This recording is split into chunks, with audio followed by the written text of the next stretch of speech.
Traffic police না থাকায় রাজধানীর মোড়ে মোড়ে এখন দায়িত্ব পালন করছেন শিক্ষার্থীরা। সেই খবর জানতে এখন যাচ্ছি সিনিয়র করেসপন্ডেন্ট আপেল শাহরিয়ারের কাছে। আপেল, গত দুদিন যাবৎ হয়তো ট্রাফিক পুলিশের দায়িত্ব পালন করছেন শিক্ষার্থীরা, তো তাদের এই কর্মকাণ্ড এবং একই সাথে পুরো রাজধানীর চিত্র আপনি কেমন দেখছেন আমাদেরকে জানাবেন।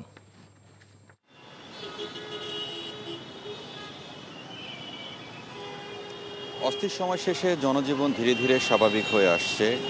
আপনি যেটি বললেন যে কয়েকদিন ধরে যে স্থবির হয়ে গেছে, অর্থাৎ ট্রাফিক ব্যবস্থাপনা থেকে শুরু করে পুলিশের কার্যক্রম কিছুটা কমে যাওয়ার কারণে, যদি বলে থাকে প্রায় বন্ধ হয়ে গেছে, এই কারণে আসলে আইন শৃঙ্খলার কিছুটা অবনতি হয়েছে। এই জন্য আপনাকে বলে রাখি যে আমি রাজধানীর বিভিন্ন গুরুত্বপূর্ণ পয়েন্ট ঘুরে দেখেছি, যেটি দেখলাম যে ট্রাফিক ব্যবস্থাপনায় শিক্ষার্থীরা অংশ নিয়েছেন। যদিও ট্রাফিক ব্যবস্থাপনার জন্য কিন্তু আনসারকে নিযুক্ত করা হয়েছে, অর্থাৎ আনসার বাহিনীকে সহায়তা করছে শিক্ষার্থীরা। অনেক সুশৃঙ্খলভাবে তারা ট্রাফিক ব্যবস্থাপনা করছে, আমি যেটি লক্ষ্য করলাম। জীবিকার তাগিদে যারা ঘর থেকে বের হয়েছেন তাদের কয়েকজনের সাথেও আমরা কথা বলেছি। আমি তাদের যেটি প্রশ্ন বা যাদের যেটি চাওয়া বা তারা যেটি বলছেন যে বর্তমান পরিস্থিতি তারা একটি আতঙ্কের মধ্যে আছেন, অর্থাৎ আইন শৃঙ্খলার অবনতির যে বিষয়টি আমি আপনাকে কিছুক্ষণ আগে যেটি বললাম। তারা বলছেন যে সন্ধ্যার পর থেকেই রাজধানীতে এক ধরনের চাপা আতঙ্ক বিরাজ করে।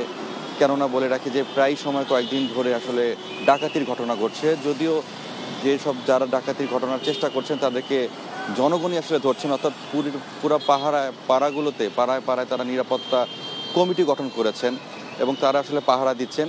সব মিলিয়ে বলে রাখি যে পরিস্থিতি অনেকটাই স্বাভাবিক হয়ে আসছে। শিক্ষার্থীরাও এই ট্রাফিক ব্যবস্থাপনায় দায়িত্ব পালন করছেন। সব মিলিয়ে বলে রাখি যে এই ধরনের উদ্ভূত পরিস্থিতি যাতে ধীরে ধীরে স্বাভাবিক হয়ে আসে, আইন শৃঙ্খলা পরিস্থিতি যাতে আগের মতো ফিরে আসে, সেই প্রত্যাশা করেছেন সাধারণ মানুষ।